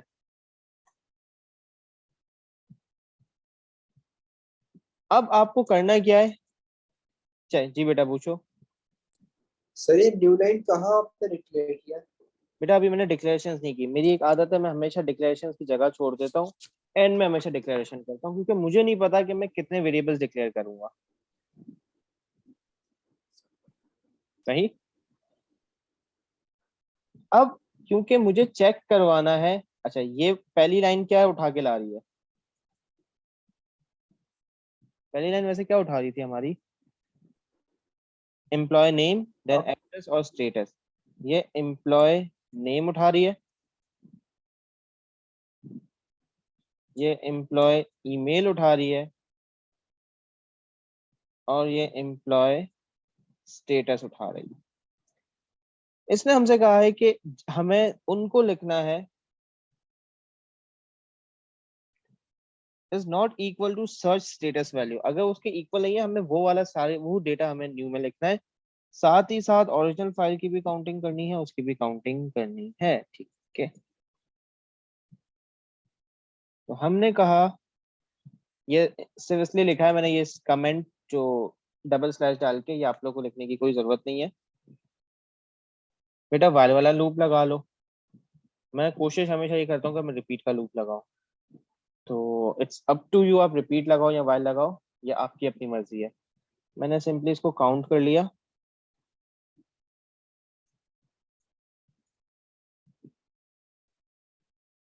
ओल्ड फाइल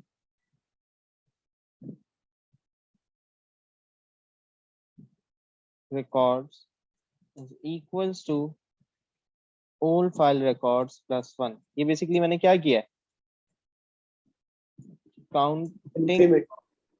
काउंटिंग ऑफ क्या है?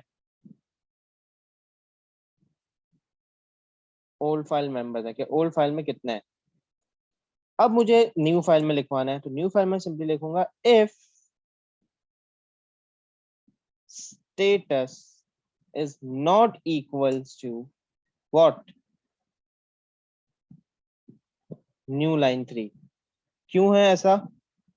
क्योंकि मैंने यहाँ पे स्टेटस इनपुट लिया था, उसने कहा था कि स्टेटस और फाइल से जो स्टेटस अगर वो नॉट इक्वल्स टू है तो फाइल में, नई फाइल में लिखना है, वरना नहीं लिखना। तो स्टेटस और मेरा बाकी एम्प्लॉय स्टेटस कहाँ पड़ा हुआ है, न्यू लाइन 3 में पड़ा हुआ है। तो अगर तो ये नहीं है, नॉट इक्वल्स टू है, देन क्या करे, राइट फाइल करे, कहाँ लिखे, न्यू फाइल के अंदर, क्या लिखे, लाइन 1, लाइन 2 और लाइन 3 लिखते हैं।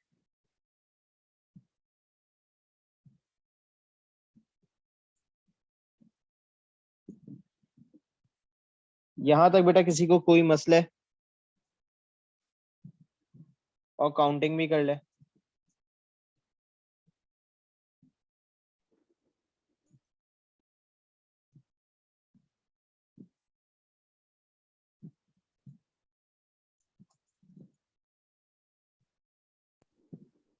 सर बेटा आपने फॉर क्यों नहीं लगाया उसमें? बेटा मुझे नहीं, मुझे उसने नंबर ऑफ आइटरेशंस नोन थी, मुझे थोड़ी पता फाइल में कितने रिकॉर्ड्स पड़े हुए हैं। फाइलिंग में हमेशा हम ज्यादातर अगर हमारे पास अननोन हो तो हम एंड ऑफ फाइल वाला काम यूज करते थे ना, याद करो। Yes repeat sir. लगाया एंड था, कब होगा? रिपीट की जगह अनटिल, कब तक, एंड ऑफ फाइल, कौन सी वाली फाइल, मैंने एग्जिस्टिंग फाइल्स का नाम रखा है। सर ये एंड ऑफ फाइल एक बिल्ट इन फंक्शन है। एंड ऑफ फाइल एक फंक्शन, अभी हमने पढ़ा भी था, end of file returns true या फॉल्स। Yes sir. लेकिन किसके लिए यूज किया जाता है, हमेशा रीड वाली फाइल के लिए यूज किया जाता है। आउटपुट करना है,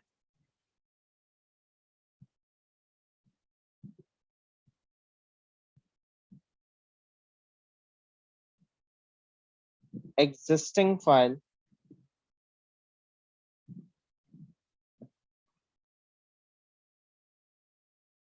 has कॉमा, आपने किस में रखा है, old file records comma records.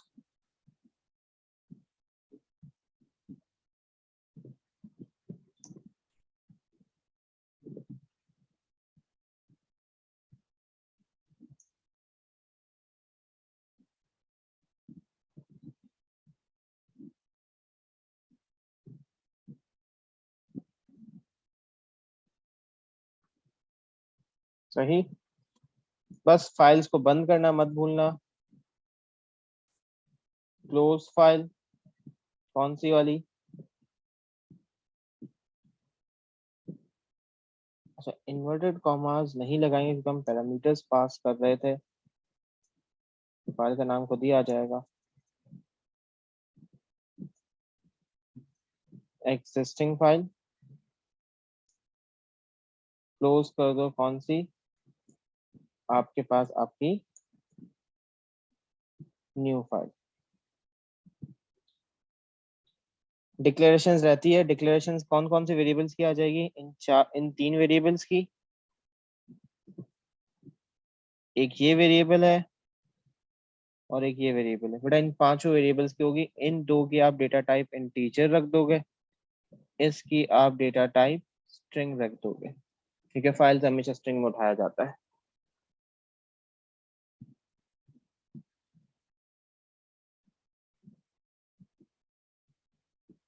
Clear है?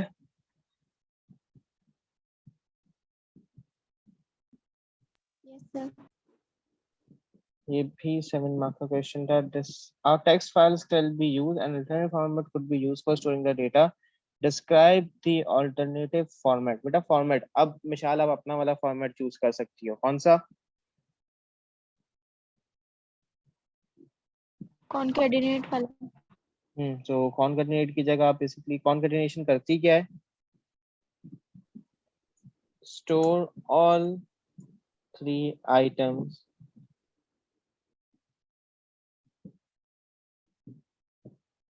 in a single line with space or comma separated।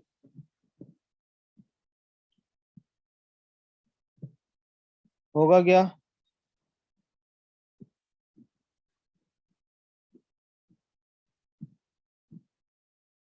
Advantage क्या हो जाएगा आपका,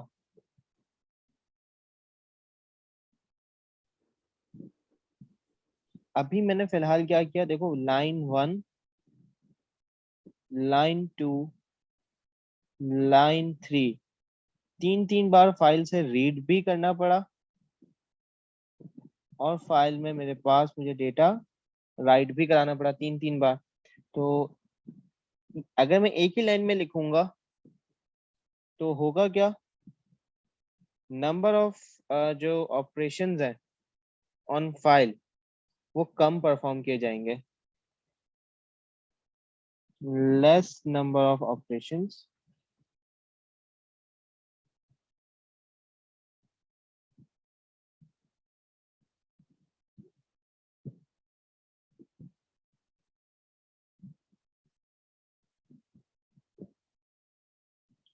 डिसएडवांटेज क्या रहेगा, सिंपल सी बात है, जब मेरे पास मेरा कुछ डेटा इस तरीके से लिखा होगा, नेम, फिर स्पेस, फिर ईमेल,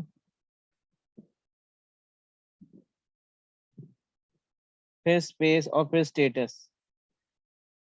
अब बेटा मेरे पास मेरे ईमेल की और नेम की, ये दोनों की लेंथ क्या हो जाएंगी, वेरिएबल है, तो मुझे डेटा अलग करना,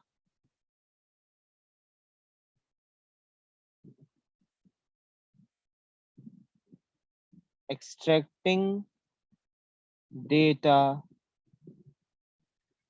will be more difficult, क्योंकि आप लोग को फिर मिड का फंक्शन लगाना पड़ेगा, टोटल लेंथ निकालनी पड़ेगी और एक एक कैरेक्टर को चेक करवाना पड़ेगा स्पेस से। जब पहली स्पेस आ गई तो वो पहला वर्ड बन गया, पहली स्पेस से जितने पहले आपने वर्ड्स काउंट किए हैं, फिर एक स्पेस से दूसरी स्पेस के बीच में जो आएगा वो ईमेल एड्रेस होगा, ये अलग करना आपके लिए मुश्किल हो जाएगा। खत्म ये क्वेश्चन। आखिरी आ जाता है आपके पास आपका 2D एरे का क्वेश्चन। 6 क्वेश्चंस है।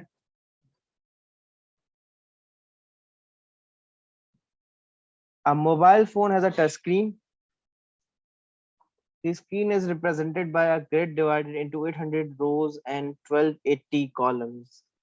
The grid is represented by a 2D array screen of type integer.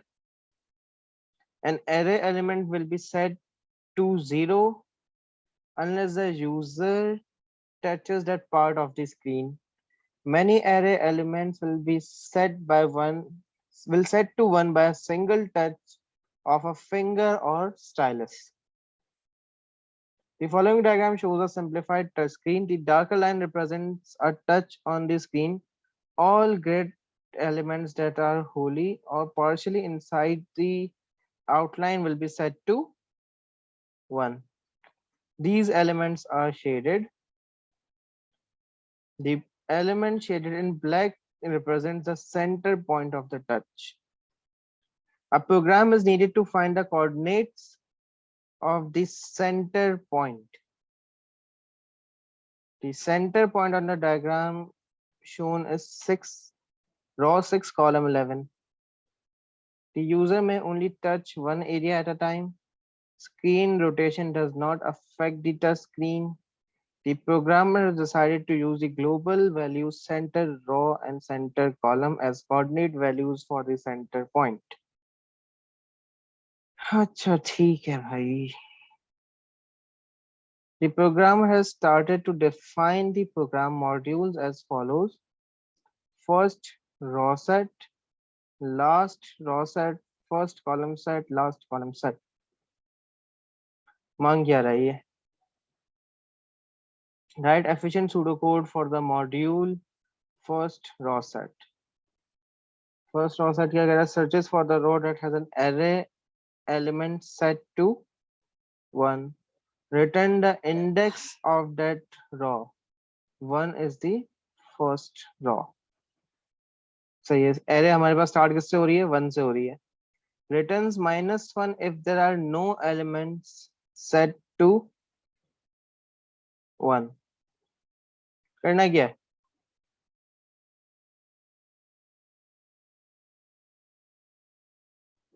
आपके array की लेंथ क्या है?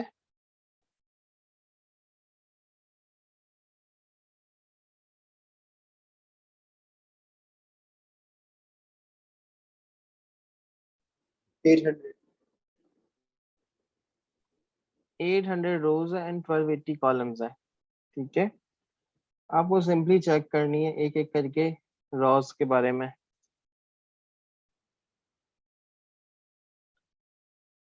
अब यहाँ पे जो हमारे पास हमारा फंक्शन है ना, उसमें कोई भी डेटा पास नहीं हो रहा है, ये सिर्फ रिटर्न कर रहा है। चेक करके रिटर्न करेगा कि आपके उसकी कौन सी रॉ के अंदर वो है, पहली रॉ कौन सी आ रही है। करोगे कैसे फॉर्म?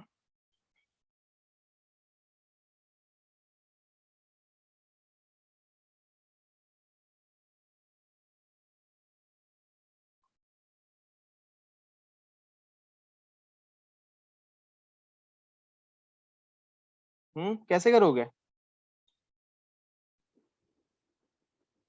सर लीनियर सर्च होगी शायद। लीनियर सर्च तो लगाओगे लेकिन 2D अरे के अंदर लगाना है आपको। सर लेकिन सिर्फ रो के लिए करना है ना। हाँ तो सर 2 फॉर के लूप लगा देंगे। 2 फॉर के लूप लगा देंगे मतलब?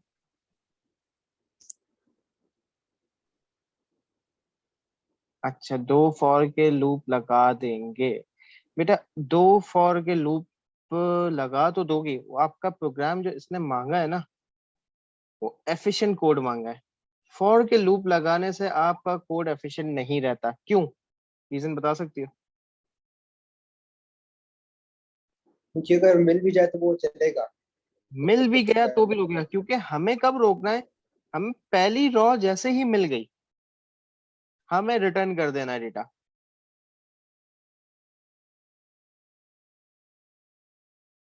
सही, हमें पहली रॉ मिल गई, हमें फौरन रिटर्न कर देना है। अच्छा, returns -1 if there are no elements set to 1, return the index of that row। हमें इंडेक्स अब रिटर्न करना है। ओके, तो स्टार्ट करते हैं।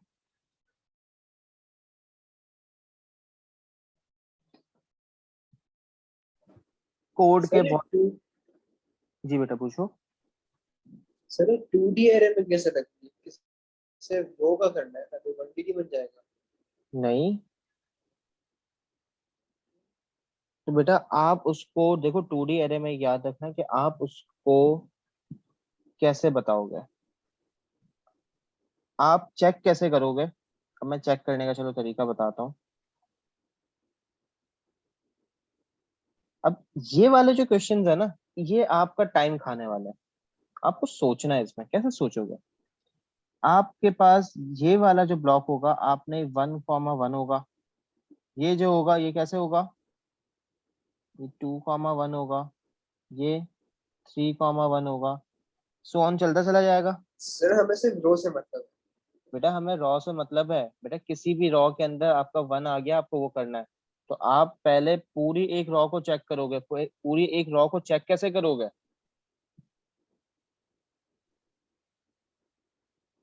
जब उसके हर एक कॉलम को चेक कर लोगे, फिर इसके बाद आप सेकंड पे जाओगे। तो ये आपका हो जाएगा 2,1, देन 2,2, देन 3,2, 4,2। फिर ये पूरी रॉ चेक करोगे, फिर आप इस सर रॉ को इसमें वाई का कंडीशन नहीं लगाएंगे सर, मतलब इसका नहीं होगा ना, वाई का लगाते हैं फिर कंडीशन लगाते हैं। बेटा क्या कह रही हो, नहीं समझ आया। सर इसमें हम वाई का लूप लगाएं और कंडीशन लगा दें तो फिर ये चेक हो सकते हैं ना। हाँ, इसमें हम व्हाइल का या रिपीट का लूप लगा सकते हैं। मैं इसे रिपीट के लूप से करके देखता हूँ।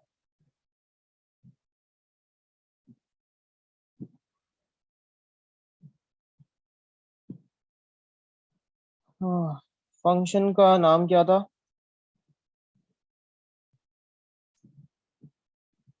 फर्स्ट रॉ सेट पूछी थी इसने हमसे, क्योंकि हमारे पास इसमें से कोई भी पैरामीटर पास नहीं करवा रहा, लेकिन ये रिटर्न क्या कर रहा है, एक इंटीजर वैल्यू रिटर्न कर रहा है।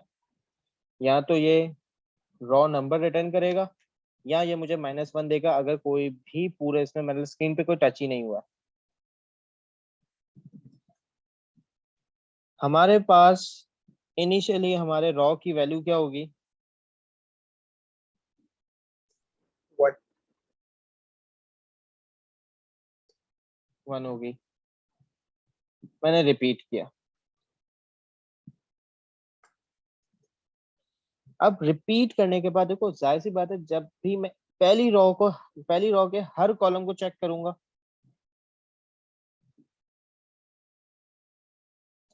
मैंने कॉलम का वेरिएबल लिया, उसको भी 1 कर दिया। अब मुझे चेक क्या करना है? कॉलम के इसको भी आपको वापस से रिपीट करवाना है। रिपीट करवा के करवाना क्या है? सर्च फॉर 1 मेरे वेरिएबल का सॉरी एरे का नाम क्या है?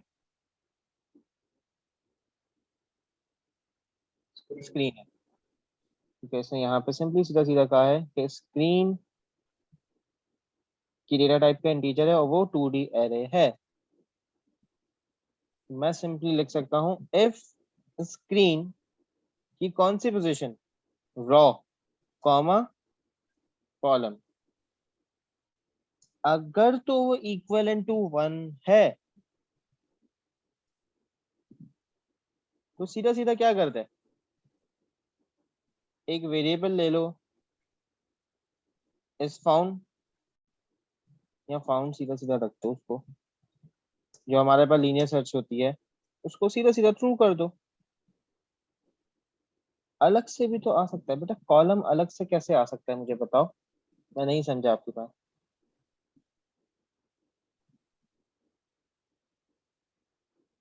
मैं एक बार ये कंप्लीट कर लूं और हम इसके बाद मैं इसको एक बार ड्राई रन करके आप लोगों को दिखाता हूँ ये कैसे चल रहा है। अगर तो ये है सर फिर आउटपुट ड्रॉ करना है। तो एंड एफ कर दे, रॉ बेटा रिटर्न करना है, आउटपुट नहीं करना। ओके,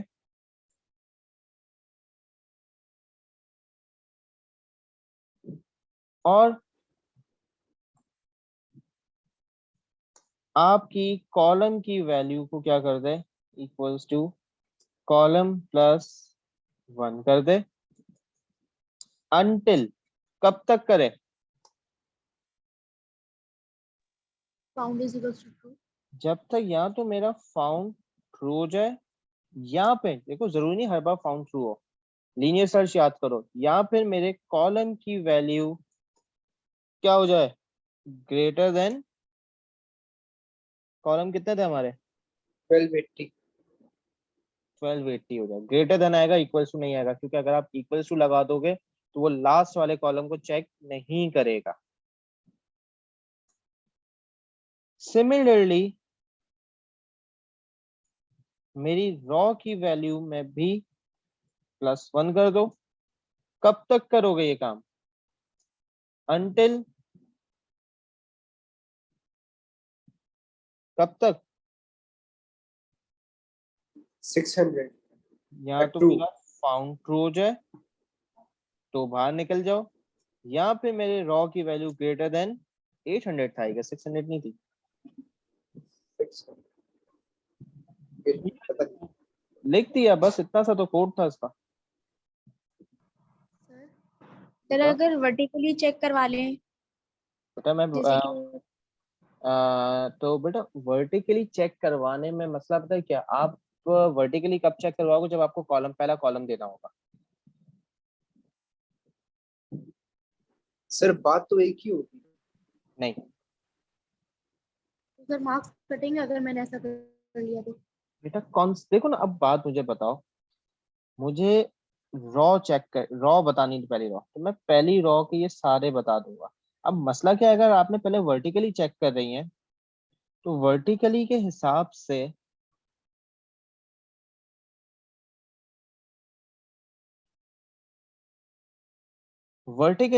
मेरे पास पहली पहली रॉ कौन सी आएगी, ये वाली आएगी ना, 5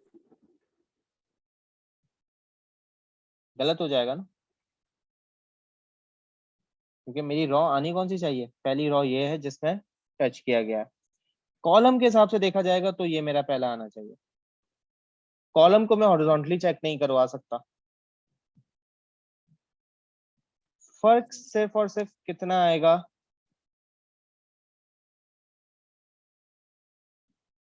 आपके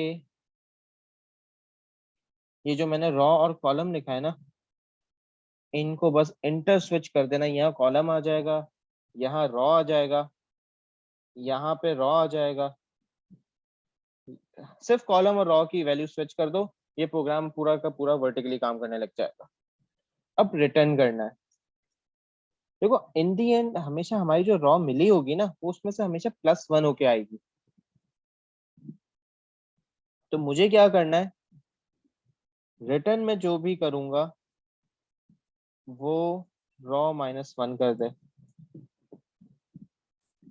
अब मैं इसको ये लिख सकता हूँ, if found is equals to true, then क्या करे, रिटर्न करे रॉ में से -1, एल्स रिटर्न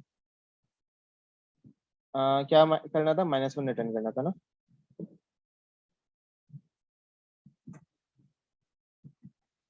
एंड इफ, क्योंकि उसने कहा था कि अगर मिल जाए तो आपको जो भी रॉ नंबर आउटपुट करना है, अगर तो नहीं मिला तो -1 आउटपुट करना है।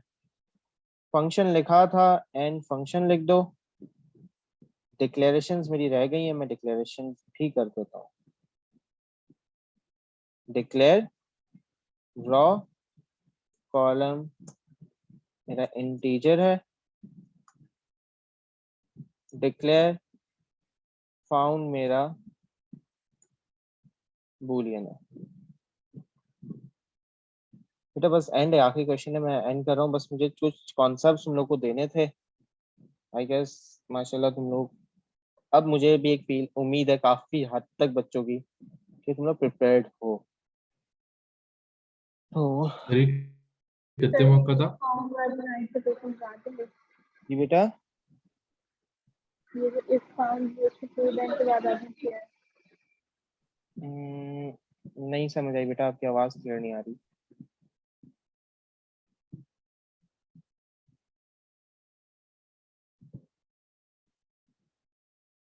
ये इस found equal to 3 true, then ये वाली कहानी, ये वाली, क्योंकि बेटा इस प्रोग्राम को जब तुम ड्राई रन करोगी ना, तो अब देखो हमारे पास क्या हो रहा है।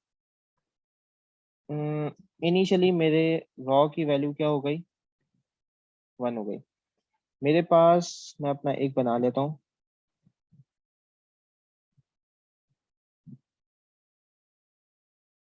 इस जगह पे पहला आना चाहिए था, विच इज योर 2, और कॉलम नंबर भी 2 है, सही। रॉ 2 भी मेरा फाउंड इनिशियली क्या था, फाउंड को इनिशियली फॉल्स जरूर कर देना।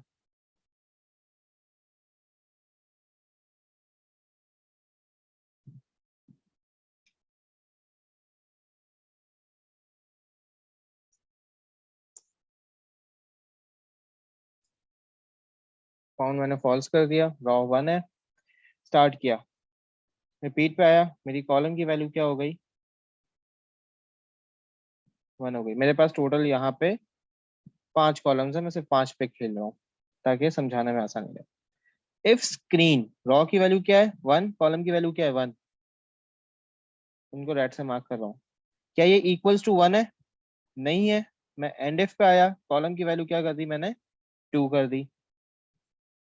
until found is equals to true, क्या फाउंड ट्रू हुआ या कॉलम ग्रेटर देन 5 है, नहीं है। मैं यहीं से उठ के वापस से रिपीट पे आ गया।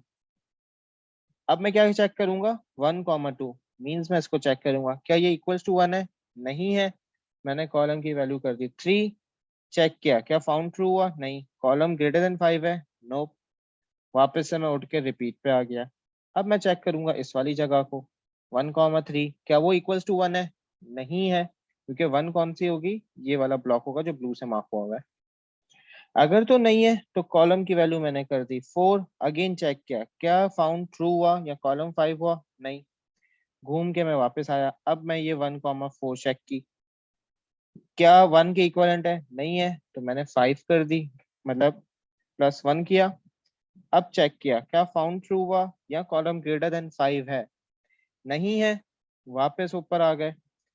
रिपीट इफ स्क्रीन 1,5 क्या है, अगर तो नहीं है तो क्या करे, कॉलम की वैल्यू इंक्रीमेंट कर दे, मैंने इसको कर दी 6 until found is equal to true, क्या फाउंड ट्रू हुआ, हाँ मेरा फाउंड ट्रू तो नहीं हुआ लेकिन कॉलम ग्रेटर देन 5 हो गया, तो मैं अब आ जाऊंगा इस वाली जगह पे, मैंने रॉ की वैल्यू कर दी 2, ये मैंने हॉरिजॉन्टली एक दफा चेक कर लिया, क्या मेरा फाउंड ट्रू हुआ, नहीं, क्या मेरी रॉ ग्रेटर देन 3 है, क्योंकि ये 3,5 मैंने बनाया भाई, अगर तो नहीं है तो ऊपर चले जाए, ऊपर जाएगा, अब वापस जब यहाँ आएगा तो मेरे कॉलम की वैल्यू वापस क्या हो गई 1। अब मैं जब चेक करने जाऊंगा तो इफ स्क्रीन, अब मैं वापस से रेड पॉइंटर से मार्क कर रहा हूँ 2,1, क्योंकि रॉ 2 है कॉलम 1 है, 2,1 ये है, क्या ये इक्वल्स टू 1 है, अगर तो नहीं है तो कॉलम की वैल्यू में इंक्रीमेंट कर दे, मींस कॉलम क्या हो गया 2, क्या फाउंड ट्रू है या कॉलम ग्रेटर देन 5 है, नहीं है, तो मैं ऊपर आया, अगेन चेक किया, अब क्या है मेरा 2,2, 2,2 इक्वल्स टू 1 है, अगर तो 1 है तो फाउंड की वैल्यू मैंने क्या कर दी, ट्रू कर दी, अनटिल क्या फाउंड ट्रू है, हाँ अगर फाउंड ट्रू है तो बाहर आ जाए, बाहर जब मैं आऊंगा तो मेरी रॉ की वैल्यू क्या हो चुकी होगी 3, क्या फाउंड ट्रू है, हाँ फाउंड ट्रू है, मैं बाहर आ गया। If found is equal to true, मेरा डेटा कौन सी रॉ पे मिला है, मुझे डेटा मेरा जो 1 मिला है वो रॉ 2 पे मिला है, लेकिन अगर मैंने डायरेक्ट रॉ को रिटर्न कर दिया तो रॉ की वैल्यू क्या रिटर्न हो रही थी 3, इस वजह से मैंने रिटर्न क्या किया -1, कि जो भी रॉ की वैल्यू है उसको -1 कर दे तो मेरे पास ओरिजिनल वैल्यू आ जाएगी। लेकिन अगर तो मेरा फाउंड ट्रू नहीं हुआ और मैं पूरा प्रोग्राम चला चुका हूँ तो रिटर्न क्या करते हैं -1, कि आपको डेटा मिला ही नहीं है।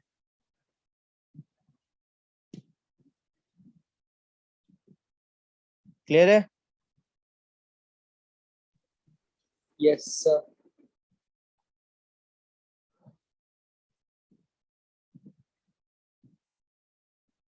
यहीं पे एंड करें क्लास? सर आपसे कुछ सवाल थे, मैं कब पूछूं?